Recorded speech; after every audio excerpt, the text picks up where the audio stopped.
Yes, David, thank you so much for putting your hands on me there, because I didn't think I was going to get up all night. And when you did, I felt like this invigoration. Like, you can get up right now. I'm like, okay. Thank you for that. I appreciate that. That's really good. Wow. Ruthie, I'm just so proud of you. I'm serious. Just, you know what's happened in the spirit and invisible places in your life, especially lately. I'm just so proud of you. It's been amazing. Wow. Okay, you guys, wow. Just bear with me. I might get a little laughy tonight. It's just, Come on. Just letting you know ahead of time. Come on. You got that bucket thing? Yeah, I do. Yeah, great. Okay, guys. Yeah, I'll mention this in a sec. Wherever you guys are sitting is fine. Just don't hide in the foyer. That's all I ask. Okay? Did you like that? It was like an accent. Don't hide in the foyer. It's funny. It's funny. Wow. Okay, yeah, do that. My wife has an announcement.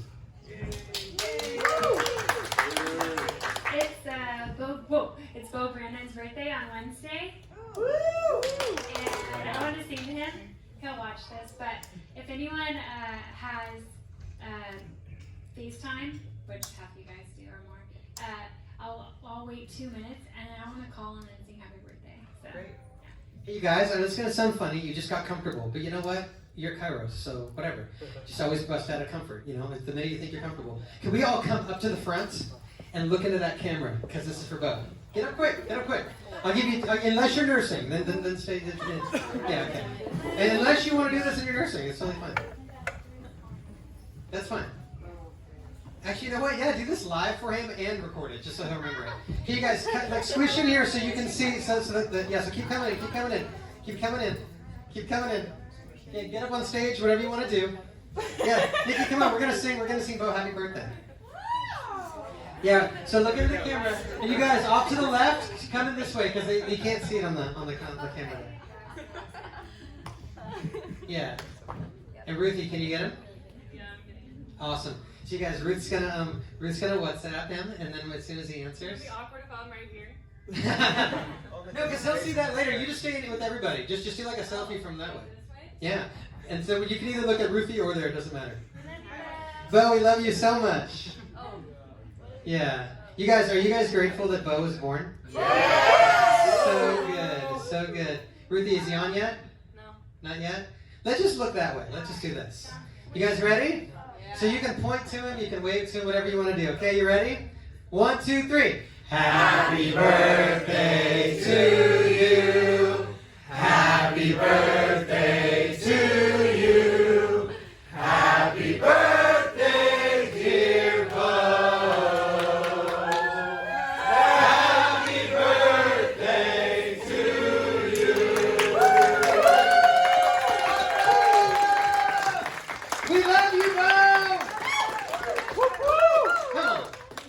All right, you guys, go get comfortable again. It will not last long.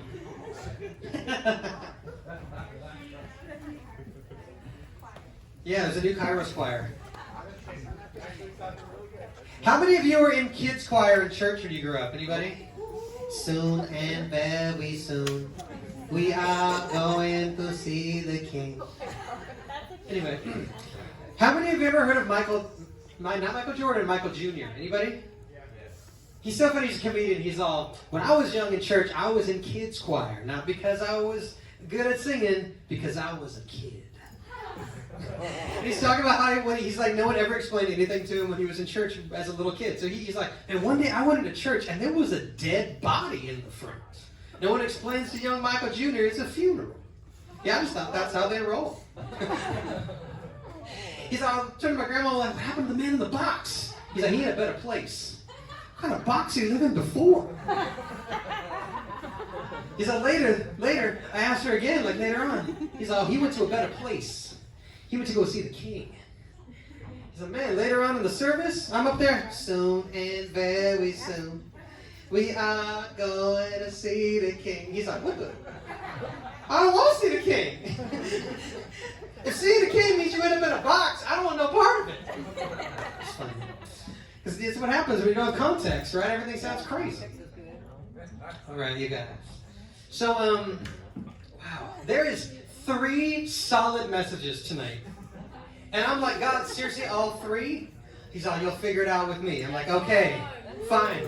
We're already starting 36 minutes later than we usually do. But y'all are doing good? All right, fantastic. I'd imagine after that, but you know. That's so funny. So we mentioned this thing a couple weeks ago, and so many of you are like, dude, you got to do it. It's going to kill legalism. Right. I'm going to get to that in a second. I got some happy stories. You guys ready for some happy stories? Yeah. I got some pretty good ones this week. Like really. I know. I'm just saying though, because some have like been long in coming. You know what I mean? Yeah.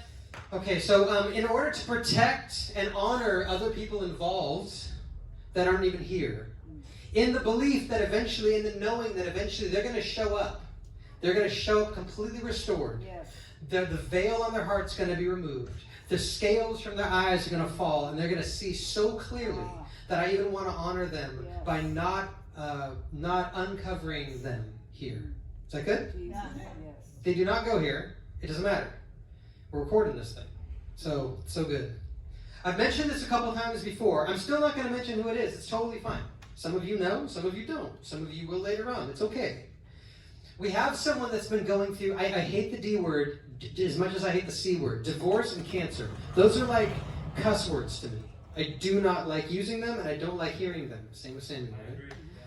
I hate those 2 words because both of those words say the same thing. God's promises are not real and true. Things are running out, and you need to listen to the world and how you've been trained, not heaven. They lie very similarly. I hate those 2 things. Yeah. And just like Jesus is like, well, there's a concession for divorce.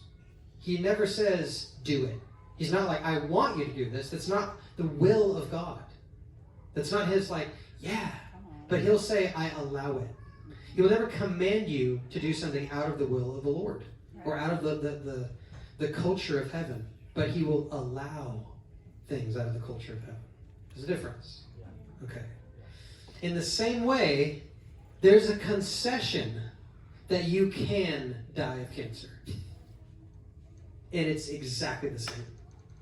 If you are bent on applying your authority to sickness, then it's a concession that yes, okay, fine. You can go through the gate called death, even though death was defeated. Okay.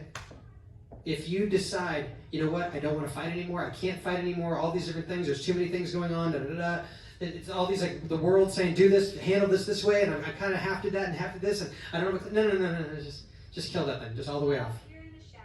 It's okay, I just can't, that thing is rough. It's still rough. Okay, but people on the camera can't see. They can't see me in the camera? Okay, then just do it, it's fine. I'll take one for the team. Okay, so I'm going somewhere with this. This is not even a message. I just really feel from the Lord to say this. The same concession that, yes, you can divorce, the D word, if certain things happen. It's not saying, it's my will that you do this. It's just like so amazing that this would happen. No. But you're allowed. And in the same way, it's not my will that you die of cancer, but you're allowed to. Some of you, you're like, that's too abstract for me. I know. But eventually, you'll come to the point where you know you have authority over all things, and you know that God's will doesn't, just because God uses something doesn't mean it's his will. Yeah, that's right. That's right. Okay? Yeah. God used Satan. He used his son being brutally beaten and tortured. He didn't agree with that, but he ordained it. Just because God uses something doesn't mean it is good in itself. Just because he uses it for good. Okay? It is never. I'm honestly, I can tell you this. I can take this to the bank. And so can you. How you determine how you take what I'm about to say will reveal how you see God. It is never his will that you have sickness. Right. Yes. Glory.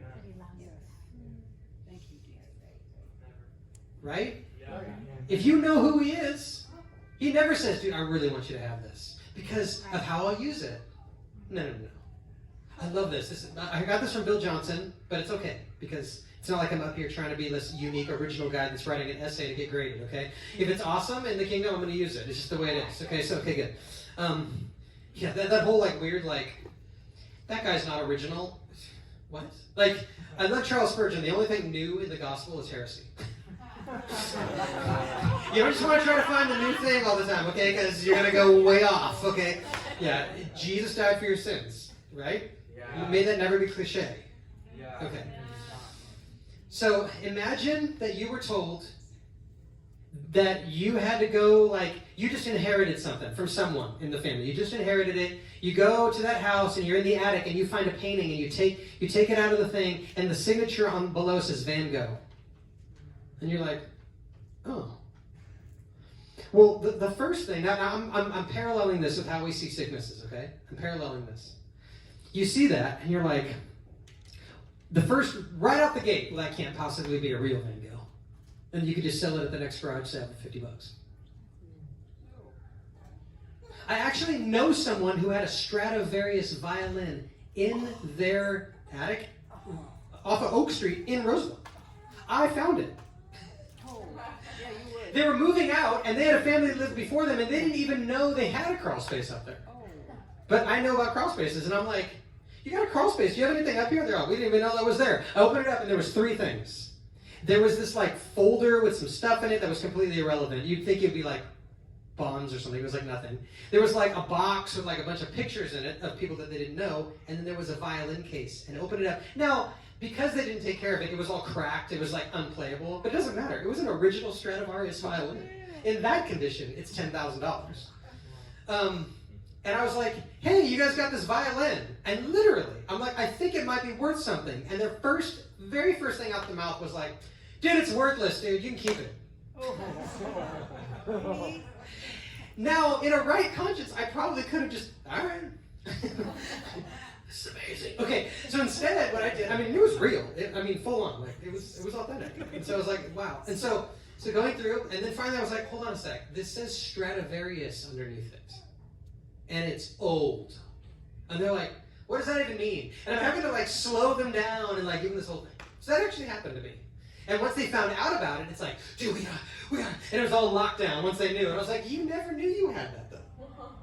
And all of a sudden, emergency mode because, right? Yeah. But that was just a story that really has nothing to do with what I'm saying. But that was a true story. It was a good story, yeah. So, okay. But I actually held the Stradivarius violin. But here's not the real story, but the metaphor about what's actually happening, really. All of a sudden, you have this painting. And then you're like, man, what do we do? And then somebody in the family is like, why don't we go out on a limb and walk into something that maybe we think is too much for us to handle? Maybe we see if this is actually real. And then you go and you find out it's going to cost $100 just to get it appraised. Well, why would you spend $100 on a $50 painting? Right? Unless you're wondering if it's real. And you're maybe thinking it might be. So then finally you come to it, right? And you go to 2 appraisers, and one guy says, dude, this is real. I'm an expert at this. This is an unknown Van Gogh. I can tell you what era it's from because of the colors and because of the style, but I'm telling you, this is an unknown Van Gogh. This is going for at least $50 million. Easy, $50 million. Your financial troubles are either over, or your artistic collection just got way amazing. Either one, though, you're stoked. And then the people around us and our family are like, dude, I don't know, man. We need to get a second opinion. And then you get a second opinion. And the other person who doesn't know as much, and who's just like all talk but doesn't have a lot to back it up, is like, yeah, it's a fake, dude. Now, deep down, they're just saying it's fake because they're actually can't believe that they would actually be in the presence of a Van Gogh. But you don't know that. Now let's say you get diagnosed with a sickness. And 2 different people come to a Kairos service that next Saturday. Maybe neither one of them go to Kairos. You've never seen them before in your life. And they both hand you a piece of paper.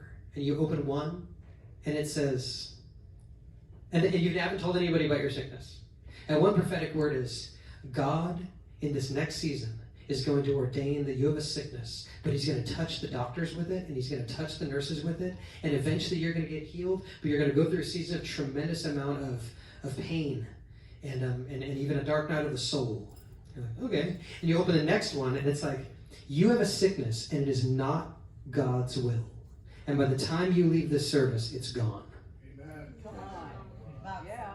Depending on what you believe about sickness and the will of God is how you're going to receive one or both of those. Yes. Yeah. You're going to think one of them isn't God. Yeah.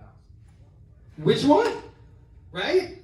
That's not a rhetorical question. I hope we all know. But at the same time, then we're saying, well, then what about all those times where I wasn't healed? Okay. What about all those times where you never actually saw a real Van Gogh and you just appraised everyone for $50 because you never thought you'd be in the presence of one?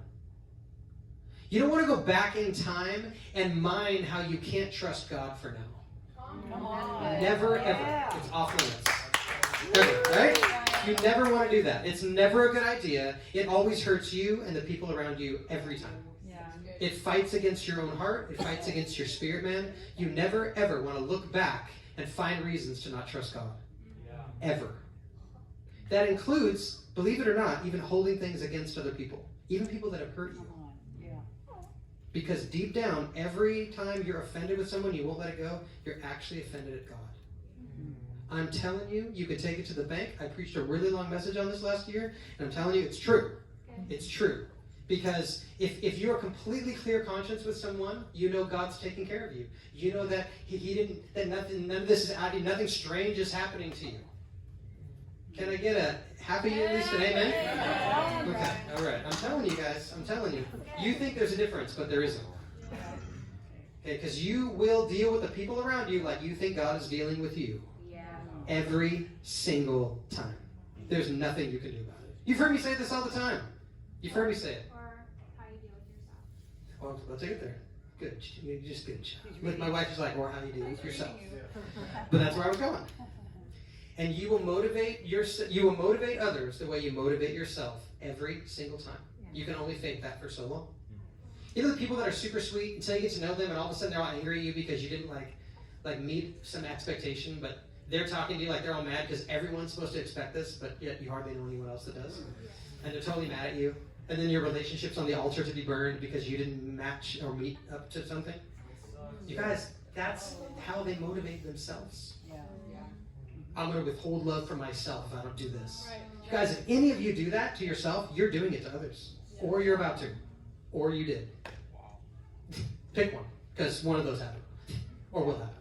You either mistreated someone, you're mistreating someone right now, or you're about to mistreat someone. That's how it works. The more you mistreat yourself, that's just on the menu. How many of you want to love like Jesus loves you?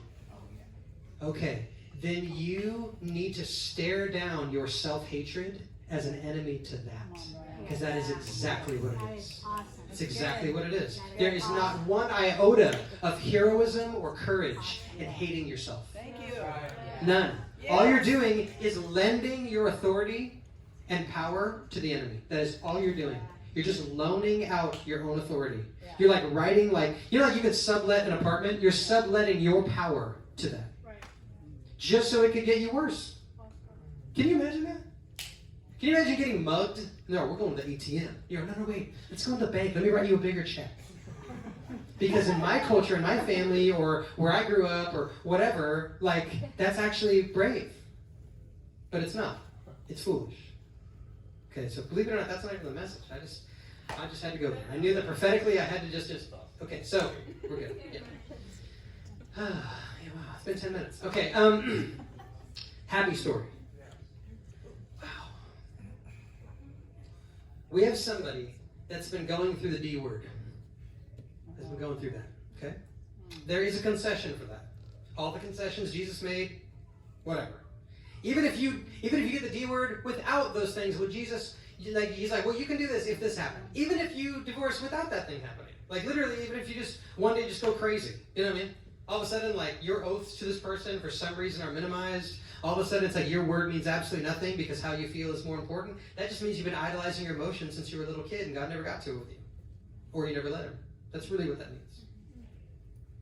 And it might just be like, I just jumped to the very first solution to a problem without thinking about the ramifications, and that's what the offense does. Offense only lets one thing happen at a time for a solution. That's how you know you're offended. It only lets one thing happen. Say that again, Brian. Offense only lets one thing happen at a time. You will only allow one thing at a time to end your offense. But if they do that, you just made room for your offense next time.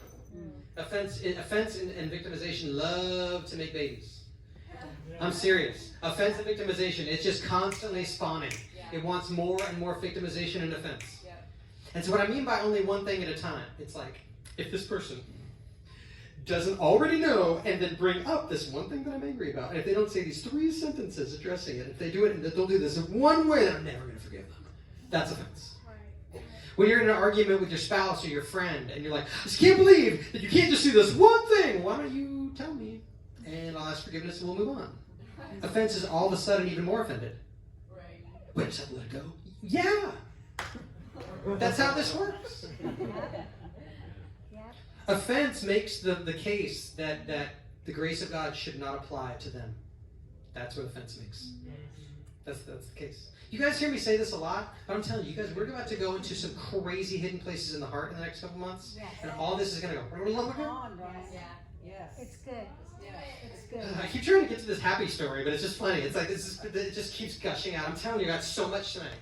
So this happy story. What happens is a very close friend of mine that I just consider very dear to my heart came up and they're just like, dude, all bets are off, man. Like, I'm getting accused of the worst things you could imagine to be accused of. And even the people that are, like my kids that are being said in the courts that are victims, out of court, they're like, dude, I know you never did this, but mom is so terrifying. Like, I'm so influenced that I'm afraid what's going to happen if I don't lie. See what I'm saying? It was getting really intense. I'm like, dude, it's just like all this accusation, just vehement, violent accusation in all respects. Every lawyer that would come in to try to make some kind of semblance, the person was like, no, only wrath. And to this person's credit, I'm not going to go any more details because you don't know this person, but I'm just saying, you guys, horrific childhood. Horrific. It was not this person's fault that they went through what they went through, but it's their responsibility to love people and to serve God. That's a word for you guys. It's not your fault that some of these things happened to you when you were young, but it's your responsibility to glorify God now. Absolutely. It's not that person that hurt you responsibility. That's right. To free you to glorify God. It is your responsibility. We need to grow up into the head. We need to actually be who God tells us we are, because we actually are. We need to stop lending our authority into the past. Some of these people are dead. And we still think that we can't move on unless they make it right. That is complete and utter insanity. The Bible will call it foolishness. Yes. You are not alive to prove anything to any man or woman. That's not why you live. Especially those that hurt you. Exactly, that's how it feels sometimes, you know? Trying to prove something and it's just rough. So now for this. Every time I see this person, very close to me, every time, this person can attest to it. Every time, they're like, dude, it's getting worse. You know, like, man, it looks like they're trying to take everything. It looks like I'm never going to see my kids again. They're going to take the house. They're going to take everything. And you guys, like, to a certain degree, the threats were mounting. I mean, it was getting really, really messy. Because you know what wrath does. Once you're a victim and then you turn on the wrath button, any evil thing is not justified. I don't care what it is. You will be able to justify any evil by your hand. Once you flip the victimization button and then you flip the offense button. Holy smokes. You're done. Wrath, dude, the wrath button goes, boink. Oh, you never want to play with that thing. Never. It's literally like, hey, you want to go swimming in a pool? Sure. And then you drive up to the volcano in Hawaii. It's like, wait, where are we going? Oh, this is the wrath pool. We're going to go swimming. You want to go swimming? That's about the equivalent of the only thing that will happen when you start picking up wrath and victimization. It just hurts you and everyone else. Yeah. And it's justified because you're the victim. Intense. You guys, this person would come up and be like, dude, I've not been handling this like perfectly. Like sometimes I'll just flip out and I'll start yelling. I'm like, yeah, I got it. You know, that's what the grace of God is for. Like, holy smokes, I think I would do the same, to be honest with you. But at the same time, repeatedly, you could tell where the grace of God is and what God is doing, because I'd regularly pull this person up to see what God is actually doing. Making room and mercy, like mercy for room for free will, and still covering everything. I'm like, you need to start right now planning on how you will honor this person once everything goes your way. Right now. Begin that plan now. Don't be all like blown away when all of a sudden everything goes your way. It's going to go your way. You just need to plan on how you're going to honor that person. How are you going to make sure that their consciences are so awakened to the fact that you are not the guilty person they're trying to make you? Thank you. That you will create a clear pathway for them to finally walk through redemption. Is that good? Yes. You guys, all of a sudden, last week, I get a text, and it's like, Brian.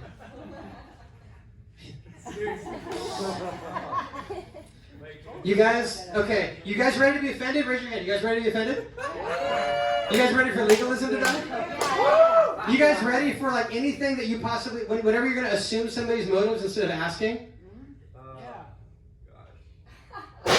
When you hear something that like a revelation that is full of like, that is good. I want you to come and put money in this. There it is. There it is. You can deal with that. You can deal with that. Yeah, just take it to the Lord. Take it to the Lord. Yeah, just take it to the Lord. Okay. That's good. Yeah. The more you give, like you'll literally receive more of what he's saying. And whatever you think is outside of the order of heaven with that, it just shows you what you believe about the Lord. It's amazing how this whole thing works. It's amazing. I'm telling you guys, I warned you ahead of time. There's so much that's going to get touched tonight. You just do it. You just do it. I ain't even going to tell you what it's going to get spent on because I don't need to. Moving on. So, yeah, because I'm going to justify myself into y'all because you know me, and if you don't, it doesn't matter. So, because I love you, and you know that. All right, so here was the text. All of a sudden, it's like, Brian, everything that we've talked about that God was going to do, he's doing. I just got vindicated. Everything's like amazing. You get like all of a sudden like it looks like I'm getting 100% vindicated. Everything is going like I just stayed in this place of peace and honor and love, and all of a sudden everything's unraveling on the other side, and yet I'm not cursing that other side. Even the judge and the lawyers are like, dude, like what is this? Is like bag of cats crazy, and you are just chilling. He's like, yeah, like God is good. Wow. See what I'm saying? You guys, this has been long in coming. This is long suffering. Some of you is like long suffering is a week. No. This is like before some of you were out of high school. Long. Like long. And I'm telling you, like, this is the faithfulness of God. This is the faithfulness of God to keep his word. This is when he loves to promise redemption. You know he does. He loves to promise wrong things made right. This is his way. This is who he is. Yeah. Is that good? Yes. Awesome. Believe it or not, that was one of the announcements. Okay, so I just don't want to I don't want to uncover. So can we just give God a hand for that? Can we just give that?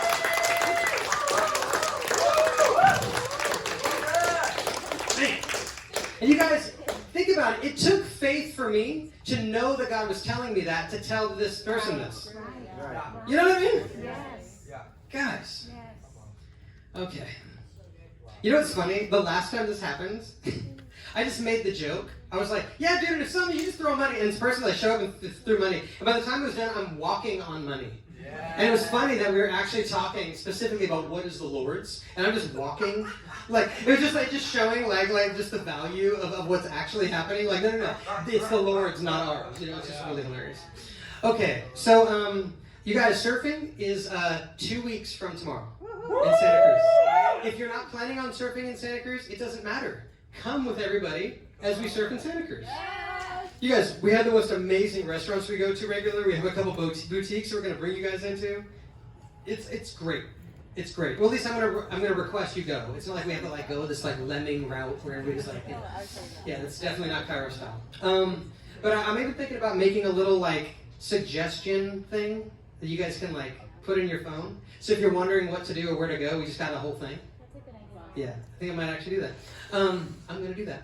And so you can ask the people that have already been to Santa Cruz with me or gone with my advice. Raise your hand if that's happened. Okay, a couple. Okay, do we know what's good in Santa Cruz? Yeah. Yes, we do. Yes, Santa Cruz is great. Okay, so other than that, you guys, we sang happy birthday to Bo. There's some amazing things coming down the pipeline. I'm going to pray, and I'm going to get started. Is that good? Yeah. Awesome. Dude, it's already 7. This is hilarious. It's great. Yeah. All that was 20 minutes. Pretty good. Okay, so, oh, Lord. Oh, man. Just everything you are to us, all your facets. Just reveal all of yourself to all of us. Yeah, if we only want to see you as dad and we've just been trucking down the line, only seeing you as father, and now things are starting to get confusing for us, God, I pray you to open our eyes to see what other facet you're asking us to engage you in. Yes. Or whatever other facet it may be. Yeah. Amen? Sounds good. Okay. Wow. Okay, I'm gonna airdrop this bad boy.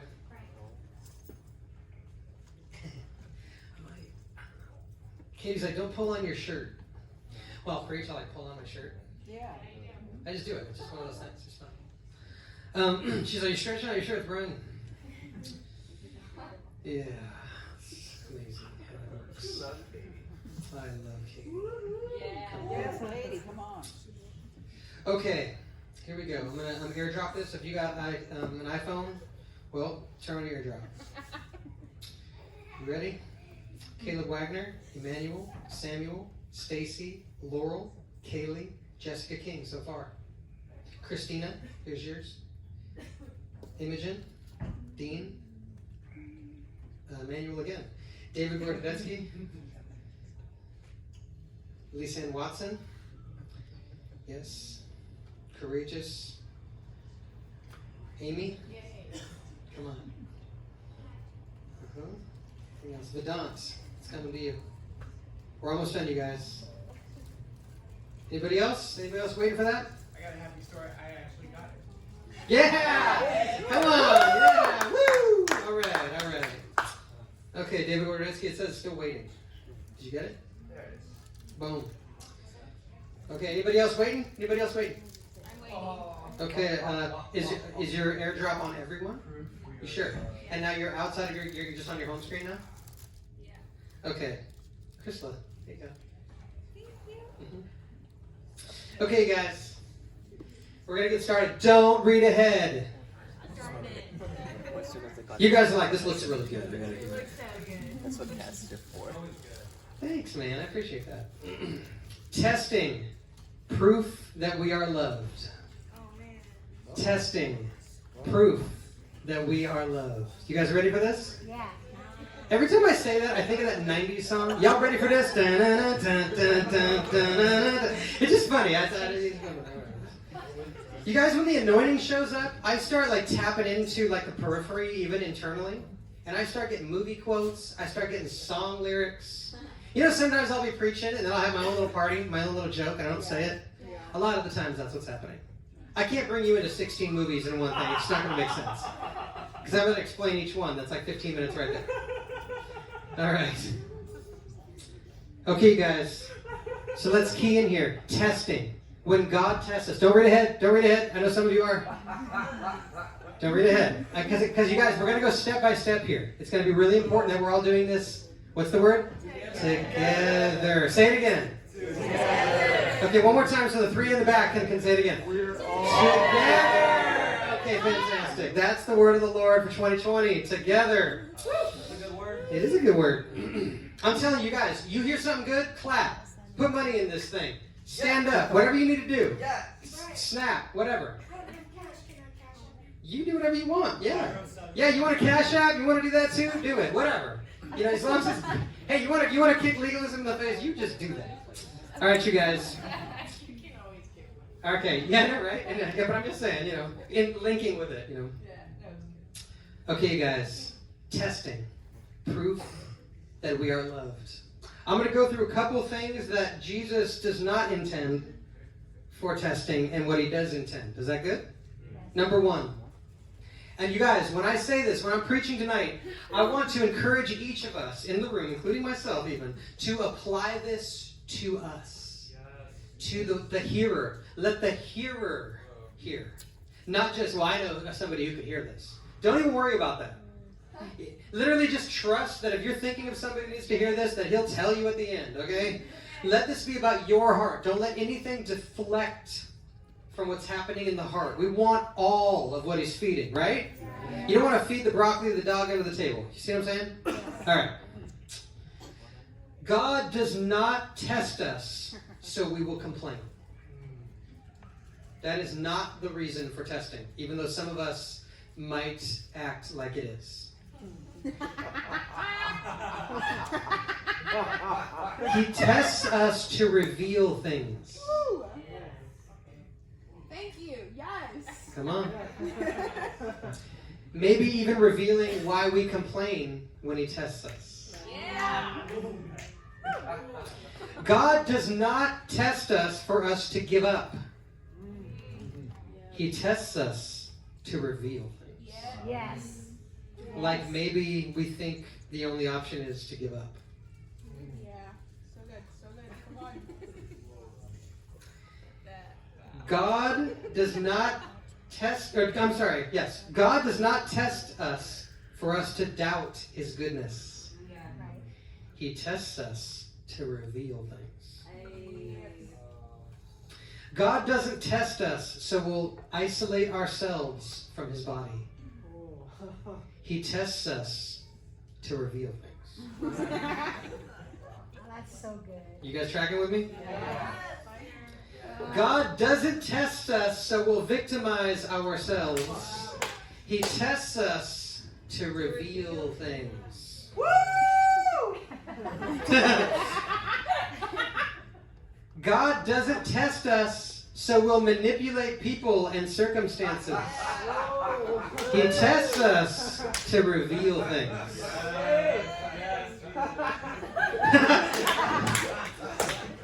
Amen. God does not test us for us to agree with slander, gossip, or anything else outside of the order of heaven. He tests us to reveal things. And he reveals things so we will see. Yes.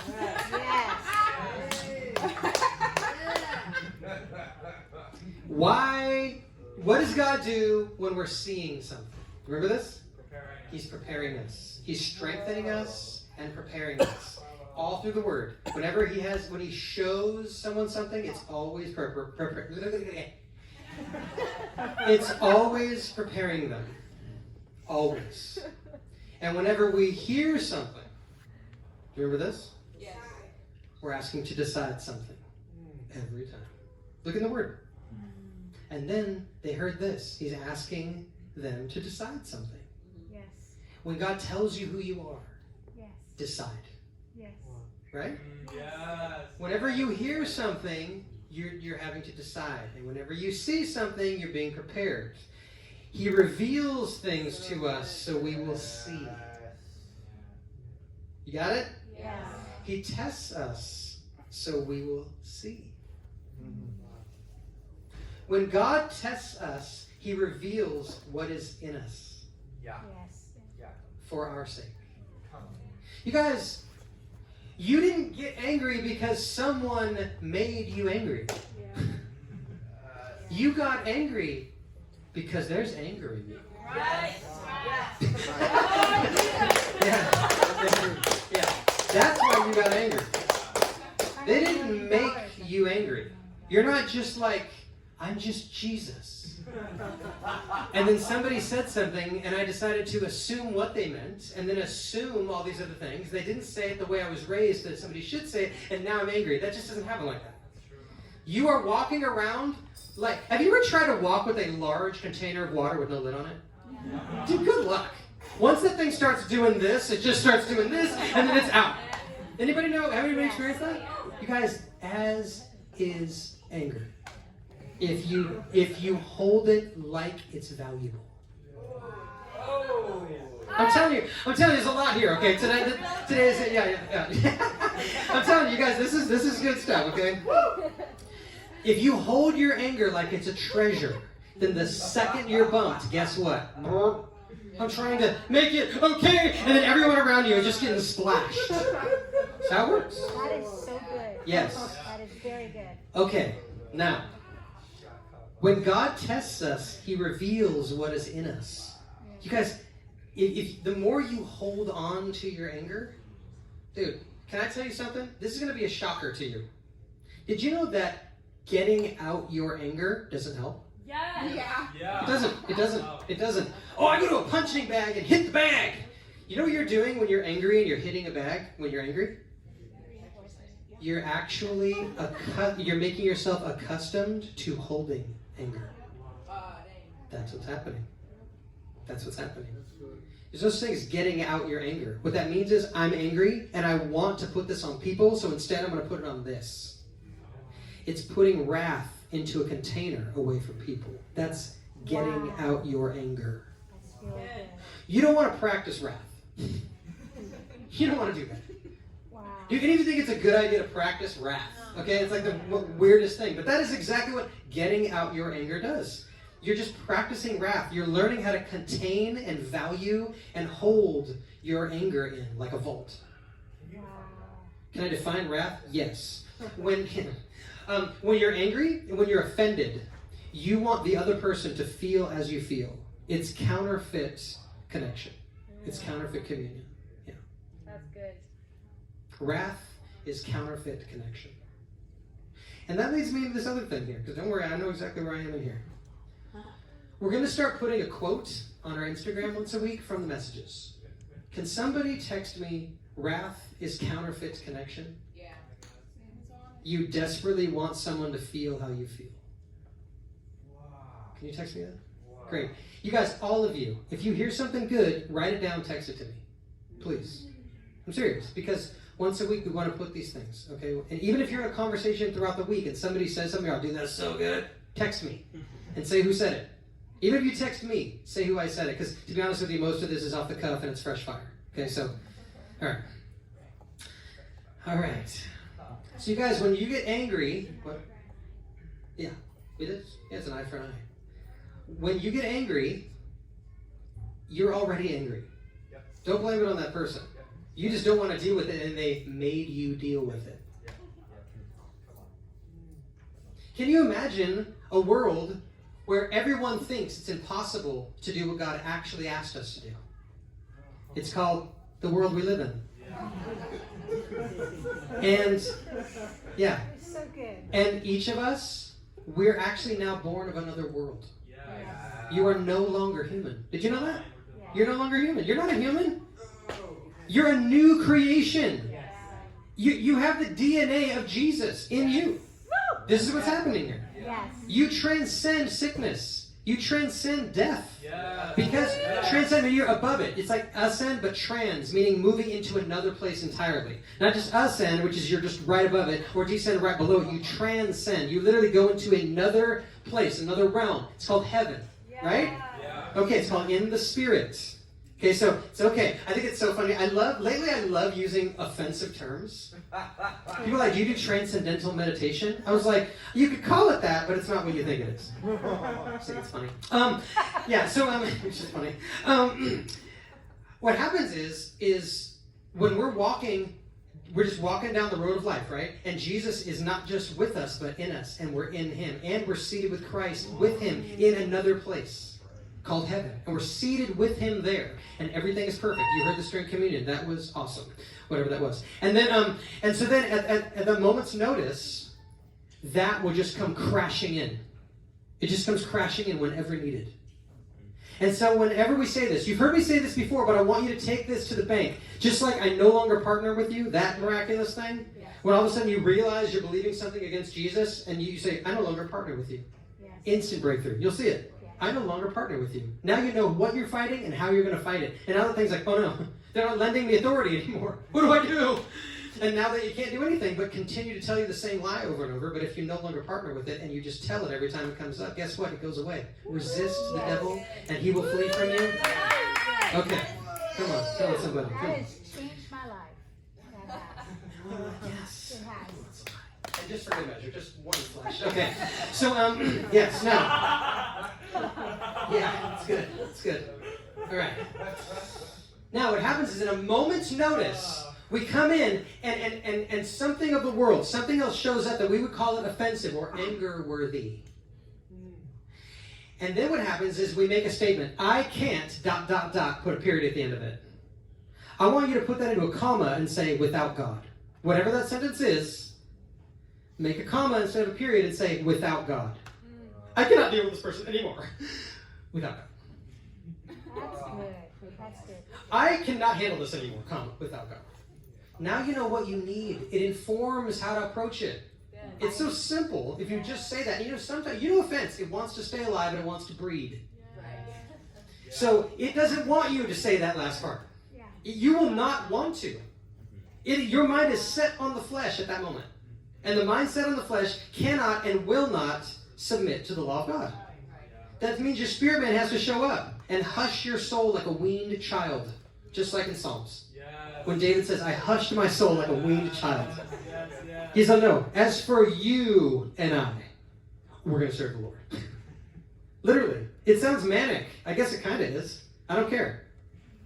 Insanity for Jesus. Moving on.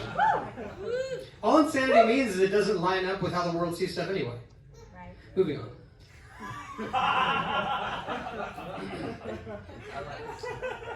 When God tests us, you coming back now? You with me again? Yes. We're talking about testing. Yes. When God tests us, He reveals what is in us for our sake. Yes. Listen to this. I'm going to say this twice, but I need you to listen to this. If it is fed by us, protected by us, valued by us, and justified by us, testing will reveal it. Negative or positive. I will say it again. If it is fed by us, protected by us, valued by us, and justified by us, testing will reveal it. Good or bad. I promise. And that's why we get angry when we're bumped. God tests us to reveal things, and He reveals things so we will see, right? Right. Romans 12:2. Do not be conformed to this world. We know this verse, right? Yeah. But listen to what it's actually saying about what testing does. Do not be conformed to this world, but be transformed by the renewal of your mind, that by testing you may discern what is the will of God. How many of you want to know what the will of God is for your life? Well, by testing, you may discern that. And most of us are too busy fighting the testing and making a case that God is not for us, making a case that He created us wrong, making a case that nobody's got our back, nobody understands us, whatever. And in fact, He's actually bringing the testing so we would actually get the answers to the prayers we've been asking Him for. Yeah. Lord, can you just tell me your will? All right, here comes testing. No, I'm Job! Get away from me testing! I'm trying to ask God what His will is! Romans 12:2, y'all! Romans 12:2. Do not be conformed to this world. Another way to say it is don't see this like the world sees it, but be transformed by your mind being new. That by this testing, you'll be able to discern the will of God. And then, just for good measure, it says, what is good and acceptable and perfect. Okay, moving on. You guys with me, though? Still with me? Yes. Testing allows us to discern God's will. We just established that, right? Have we prayed to know and do His will? Yeah. God tests us as a faithful and loving answer to our prayers. Wow. That's so good. So good. Oh my God. God testing us is a gift we asked Him for. Yes. We asked Him for it. So good. We asked Him for this. Right. It's like asking your mom and dad for skydiving lessons. I'm like, it's like asking our parents for skydiving lessons for Christmas, and then we get in the plane, and you're like, what are you trying to kill me? Dad, it's super high up here! So realistic. God is supernaturally revealed. That means God's will is impossible to see through the lens of enmity. The war of offense, can't see it.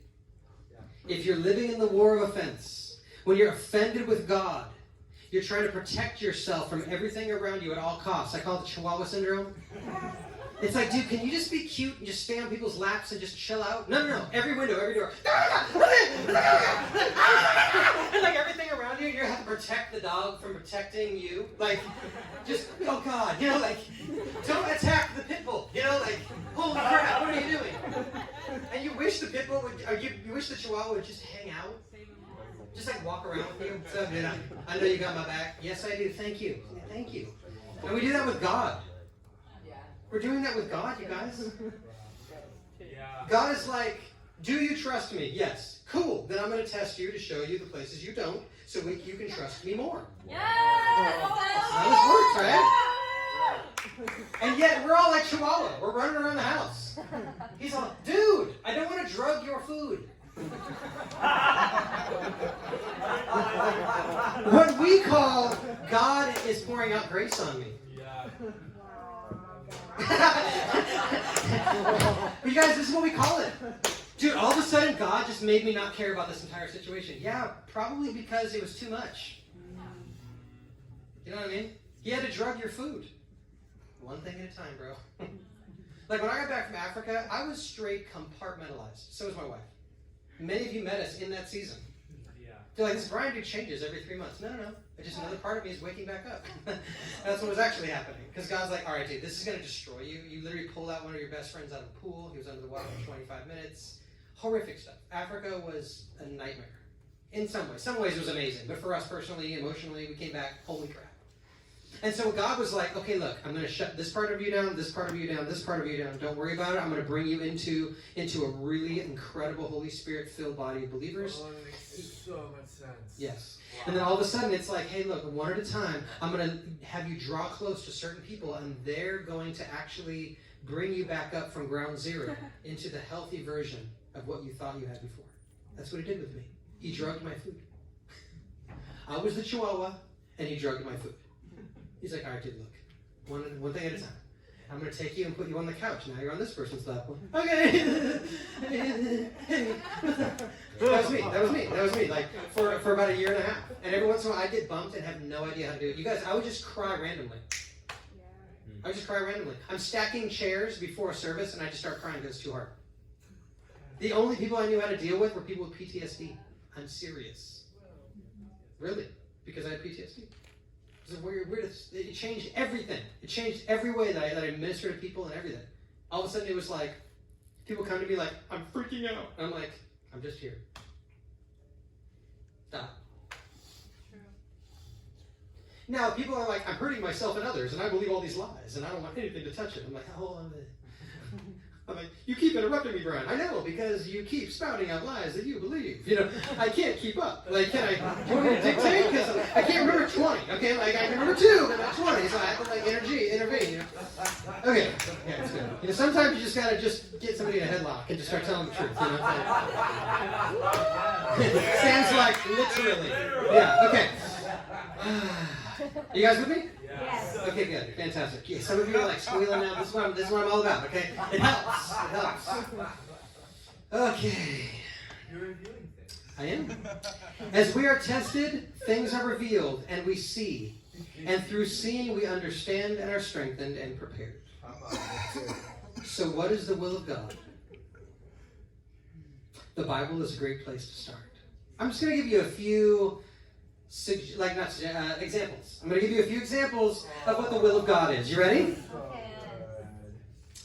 1 Thessalonians 5:18. Give thanks in all circumstances, for this is the will of God in Christ Jesus for you.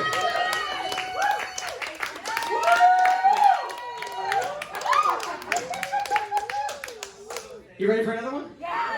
1 Peter 2:15. For this is the will of God, that by doing good you should put to silence the ignorance of foolish people. Want another one? Yeah. 1 Thessalonians 4:3, for this is the will of God, your sanctification, that you abstain from sexual immorality. Come on. Matthew 6:10, your kingdom come, your will be done on earth as it's happening right now in heaven. I got a couple more. And this is not an exhaustive list, my peeps. Ephesians 5:17, therefore, do not be foolish, but understand what the will of the Lord is. I can link that with, it's foolish to buck against testing. Do not be foolish, but understand what the will of the Lord is. Wow. How do you understand the will of the Lord? Testing. Okay. And this is the will of him who sent me, that I should lose nothing of all that he has given me, but raise it up on the last day. For this is the will of my Father, that everyone who looks on the Son and believes in him should have eternal life, and I will raise him up on the last day. Is that good? Yeah. All right. That was the first thing the testing does. The rest of them are shorter. God tests us to strengthen us. That's good. Count it all joy, my brothers, when you meet trials of various kinds, for you know that the testing of your faith produces steadfastness. Yes. And let steadfastness have its full effect, that you may be perfect and complete, lacking in nothing. James 1:2-4.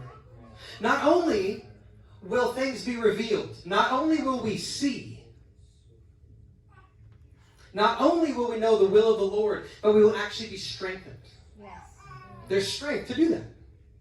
It's almost like God is faithful or something. It's amazing. Not only does he ask us to do things, but he always gives us the strength and grace to carry it out. Always. Right? Yes. Come on, somebody. And the third one. God tests us to make us like him. The refining pot is for silver and the furnace for gold, but the Lord tests the hearts.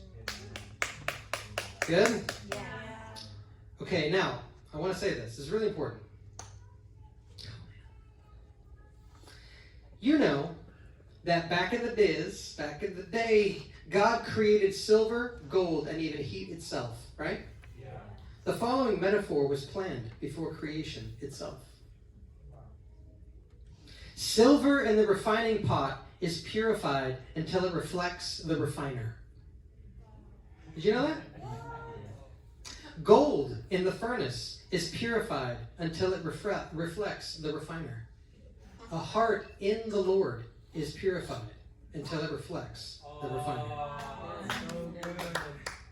The refining pot for silver and the furnace for gold, but the Lord tests the hearts. Silver and gold are refined by being heated up until impurities rise to the top. Then the refiner skims these off and heats up the alloy even more. The precious metal is refined when the refiner can clearly see his image on the surface of the alloy. God created these alloys and heat itself, knowing that he would use that metaphor. Okay? Not the other way around. God wasn't like, okay, what's down there? What can I think of? That's just not how he works, okay? Yeah. If we will but surrender to God in our testing,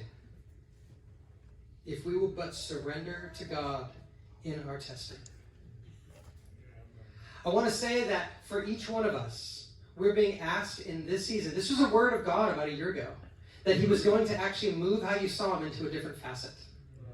He was. All these facets, he absolutely has for us. You guys, this has been a 30-minute message.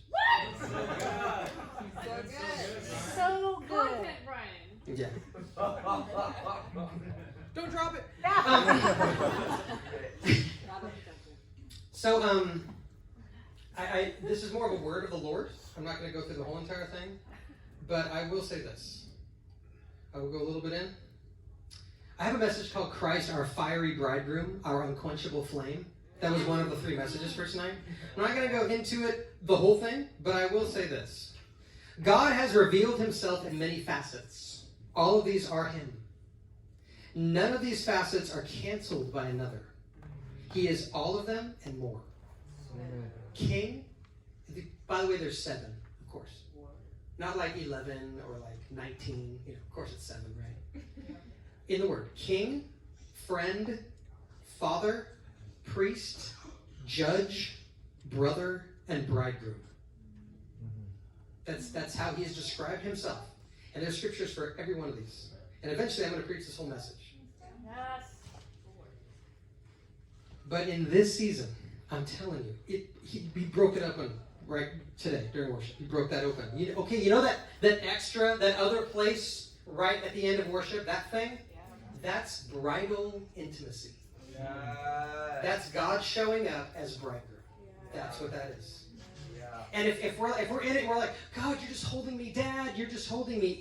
It's not wrong because he sure is. But there's something else, and it feels not necessarily evil, but off. We're not apprehending everything, but we don't know how to apprehend it. It's because we keep trying to cram him into only one slice in this pie.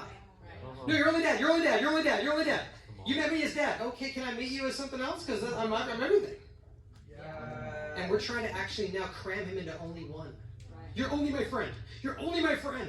You're only my friend. And he's like, hold on, wait. I'm also your dad. I'm not just suggesting you do things. I'm telling you you need to. Right? So, little known fact, I'm actually writing a book on the facets of God. Woo! Yeah, thanks. Appreciate that. And each chapter is just going to be each of these facets and what it looks like when we own what happens, what goes awry, what goes a little squirrely, what goes off when we only want to see him in one. And each facet has different problems when we only meet him there. Yes, Brian. Right? And then it's a little thing. If you see him in one, there's cures by approaching him in other facets. That's really good. Yeah, because he intended for us to know him every way he describes him. Right? Now, of course, if we got like daddy issues, well then fine, he shows up like a dad. You know? Guess what? When I came into the kingdom, I was 26. I shaved up my dreadlocks. I was all stinky. I had like a yarmulke on, and I thought I couldn't eat pork, and I was like judging everybody around me, and then I got saved. And you know what I needed? I needed a king.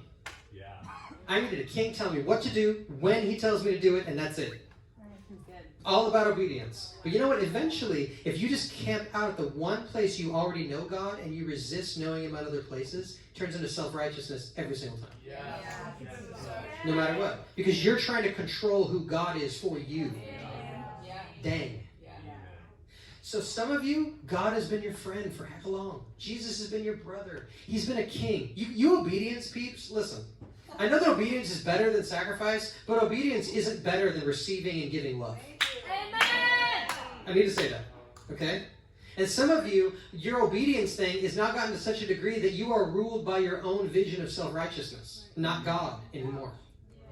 Ow. I know. Okay, I know. Some of you guys are like, dude, you're...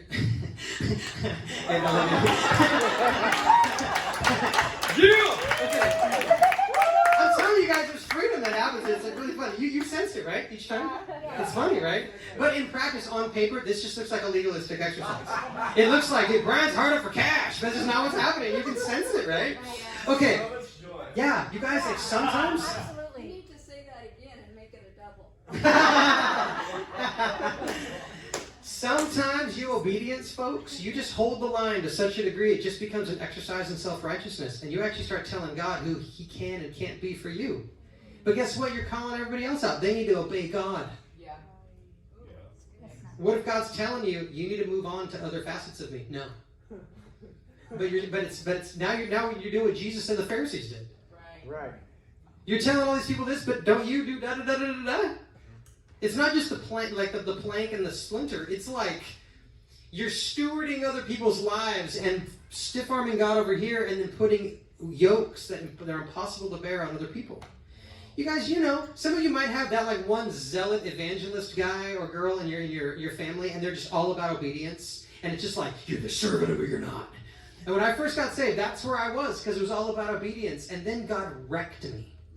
Freaking wrecked me. Like threw me literally on the ground. Yes, Jesus. And he's like, He's like, I love you with an everlasting love. Like one look of your glance like ravishes me. And that was harder to hear than give all your possessions and move to Arabia and get your head cut off. Yeah, come on. Right? Yeah. Absolutely. Like, Megan. So, okay, Megan would just like walk up to me randomly. Like when we first got into this building, she'd just walk up to me and just stare at me and like wouldn't let me out of her gaze. And she's like, Brian. And just this, she'd smile, all chill. She's like, you don't have to protect yourself. Oh, thank you, Mike. Yeah, and then I'd be like, it's like, it's gonna be okay. It's like this amazing place, right? And this is actually the season since in this building that God has been slowly, because now he's like, it's Song of Solomon, and you guys, I'm telling you, this is coming in hot. Yeah. Some of you don't even know it's gonna hit you.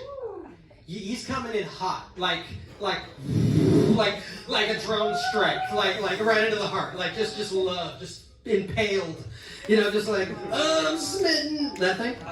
You guys, some of you, he's fully gonna incapacitate. I'm telling you in advance. In advance, I'm telling you. And some of you, that will be the most discouraged or even like unnerved if you start getting one of those tics, he's gonna give you. Just to humble you and let you know that he's not leaving you even for a millisecond. Serious. Really. You guys, it's usually the people with the control issues that I've seen that just really encounter it. So like, yeah, what's up? Yeah. And for like 3 months, they're just talk. Like, this is funny. Really, it's the people that like, I don't want this to happen, and it keeps happening more and more and more.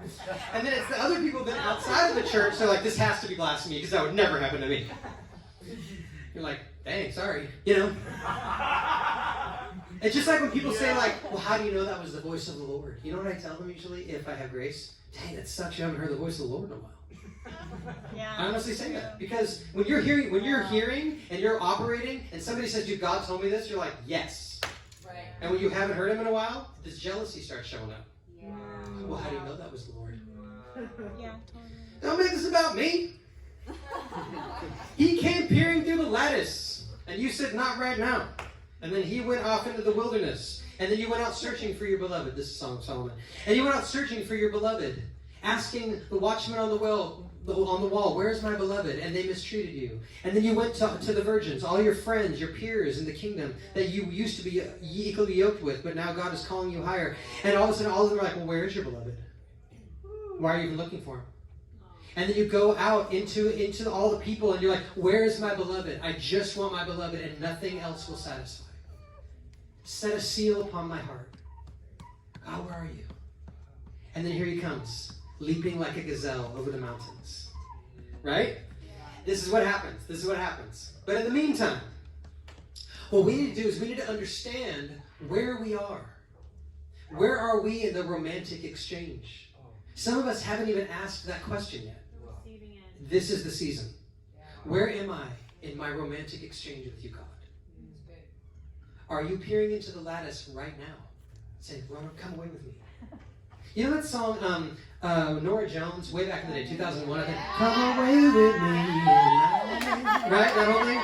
On a mountaintop we will rise. Right? That's from Song of Solomon. She's singing Song of Solomon. That's what she's doing. Isn't that amazing? Yeah. That was like the ballad when I was in the intern program. This girl had gold coming out of her skin and onto her. Like, in rooms. The gold would be on the ceiling. She was clapping over people's Bibles. She was clapping into all the girls in the intern program's makeup. They were putting gold from heaven inside of their Bare Minerals makeup. And I was like, clap over my Bible. She's like, whatever. She's clapping, like gold's just falling everywhere. The girls are calling me, Brian, there's wind in our room. There's no air conditioning in that room. You come in and it's full on, like papers are moving. And it smells like myrrh. Do you remember this, the interns? Dude, God. Was anybody at the Rock then, besides Greta? Anybody else? You were a little kid. You were actually in the building when that happened. This guy was 6 years old, 8 years old, something like that. He's 5 years old, in the building, sleeping underneath that apartment. That's where he was, a little kid. You guys, like, I remember this. I remember coming in, and all of a sudden, all these girls, I actually got a word that eventually in Kairos, this would start happening. Where there would start to be, right? There'd be like a tangible situation happening. And it would even change the aesthetic that we dress with. That all of a sudden, like roses and like deer, like stags, and like everything having to do with Song of Solomon would start showing up in imagery, like sewing on stuff, and like even if it looks cheesy, it doesn't even matter. Really, like this other thing, right? And that's what was happening then. I'm not trying to reproduce it. I'm saying that I believe it's going to start happening again. And I remember this. You came in. People were bringing these ladies flowers from all over the city and didn't even know. A truck showed up, a pickup truck, with red bouquets of roses. Do you know anybody that wants these? The girls are like, we need more. And they were coming in, and every room in their house was just upside down bouquets. Everywhere, all the way around. Their house just smelled like roses. They're all just drying in there. And they put all these different things. And sometimes like myrrh would just show up and just like waft down the steps. And then you'd be like, what is happening? And they're all, we don't know, it's Jesus. And then all of a sudden, next thing you know, sometimes for like a week and a half, it was frankincense. It was just deep, like thick frankincense smell. It was like amazing. You guys, like this, he's coming to woo his bride. Yeah. You are his bride. Yeah. We are his bride. Yeah. In ways that will make no sense if he's only your friend. Yes. Right. Because then you're going to friend zone Jesus. Yeah. You don't want to do that. Right?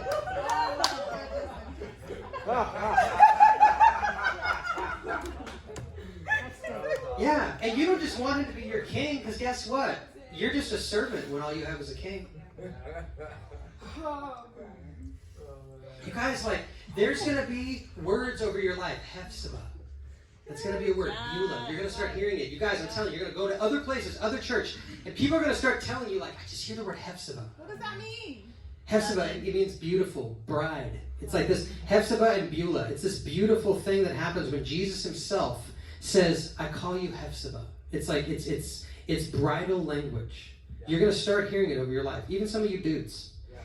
Don't worry about the dress, the wedding dress. Just get rid of that image, okay? We are all collectively the bride of Christ. Just like you guys are the father to people in your life. It's just how this works. Like you are the representation. You go right up to, you are the only thing somebody knows about God. There, you are to them. You're the image of the everlasting Father. To them. You are. I'm not saying that Jesus isn't. I'm saying according to their pagan ideals, you are the visual representation of God to the Father to them. And in the same way, in the invisible places, in the intangible places, I'm almost done here, but I almost don't want to be. And so, man, there's just too much here. Yeah. Well, some of you are like, we got kids in there. Okay. Awesome. Thank you. You're the only one with kids in there. Okay. I'm getting all these thank yous. I'm getting all this stuff. Because Caitlin's in there, so she can hear me. Right? Is Caitlin in there? No, it's Hannah and Jared. Well, Caitlin just sent me a thanks, so wherever she is. Maybe she's home and texted me. Okay. Okay, I'm just going to run through this. And I'm gonna go deeper into this at a later date. You guys ready? Okay. That's awesome. Come on. The bridal paradigm for Eric. Amen. Okay, guys, I want you to hear this. Your spirit man is going to get a deposit right now, and we're gonna come back around to this. This is not the only time you're gonna hear about the bridal paradigm. The paradigm means a way to see things, a way to approach. Okay. Jesus is our counterpart, our physical access to the heart of God. He is our gate into the garden of God's approval. He is the one who paid the highest cost to obtain us. He is the culmination of God's desire for a counterpart, his love for something outside of himself. Jesus is God's love made flesh. He is our touchable, tasteable, lovable God. He is the tangible proof that God is for us, not against us. I'm going to say it again. Jesus is our counterpart, our physical access to the heart of God. He is our gate into the garden of God's approval. He is the one who paid the highest cost to obtain us. He paid the highest cost to obtain you. Even the parts you're afraid he'll reject you for. He paid the highest cost for all of you.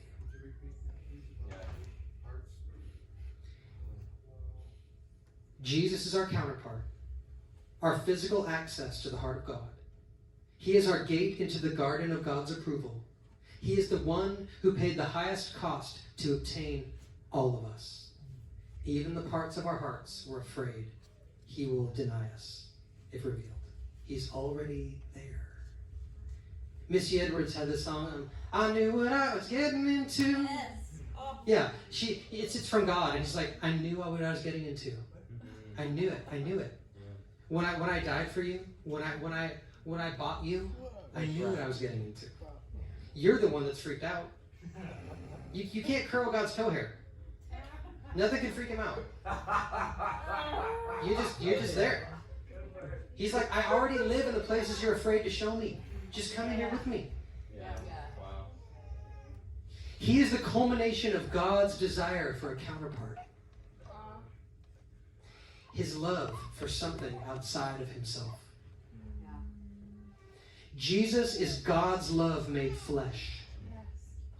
He is our touchable, tasteable, lovable God. He is the tangible proof that God is for us, not against us. And he is unequivocally in romantic love with us.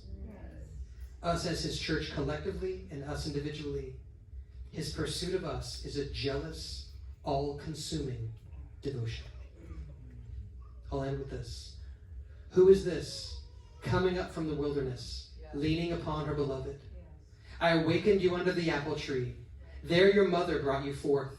There she who bore you brought you forth. Set me as a seal upon your heart, as a seal upon your arm. For love is as strong as death.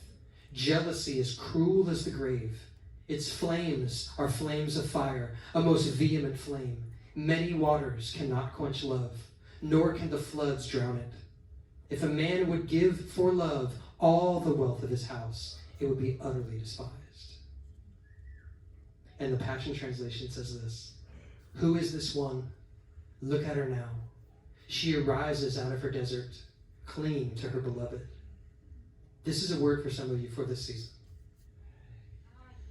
Who is this one? Look at her now.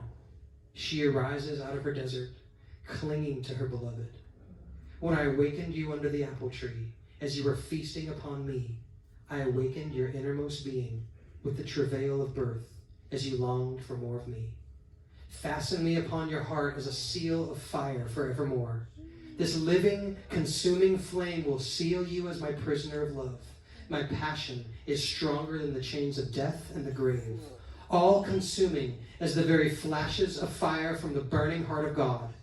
Place this fierce, unrelenting fire over your entire being. Rivers of pain and persecution will never extinguish this flame.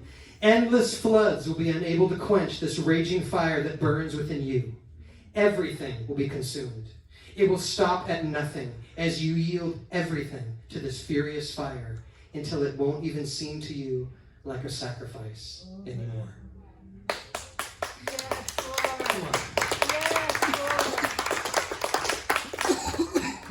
So you just stand up. Just stay in a place you're in. Just stand up quietly. Just stay exactly where you were a second ago. I want you to put your hand on your heart. Just this is this beating, beautiful thing to God. Yeah. This reminds us every moment that we're inside of time, with every moment an opportunity to glorify God, to give our devotion to this lover of old. Yeah. So God, your eyes of flame proceeding from the throne. Yeah. Your intercession rings calling us home. The promise of your heart that we'll never be alone. You beautiful, beautiful bridegroom. All for you, Lord. All for you. Come to us. Yes. Come, Lord Jesus. The Spirit and the bride say come. Yes. Amen? Amen. Amen. Amen. Amen. Yeah. Okay, guys. So tonight, what I want to do is, this is so amazing, but every single time we have service, it's like the whole church stays. I want to encourage you to stay. Come on. Enjoy each other. Find someone you haven't talked to in a while, or ever. What makes them tick? This is the. I want you to look around. Look around at everybody. Just look around. Turn around. Whatever you got to do. Look around. There are people that know a facet of God you do not, and they are an oracle for you in this season. Put a demand on the history they have with God. Amen? One more time. On count of 3. Amen? 1, 2, 3. Amen. Okay, amen. Come on, you guys are free. Do what you got to do. Amen. Woo.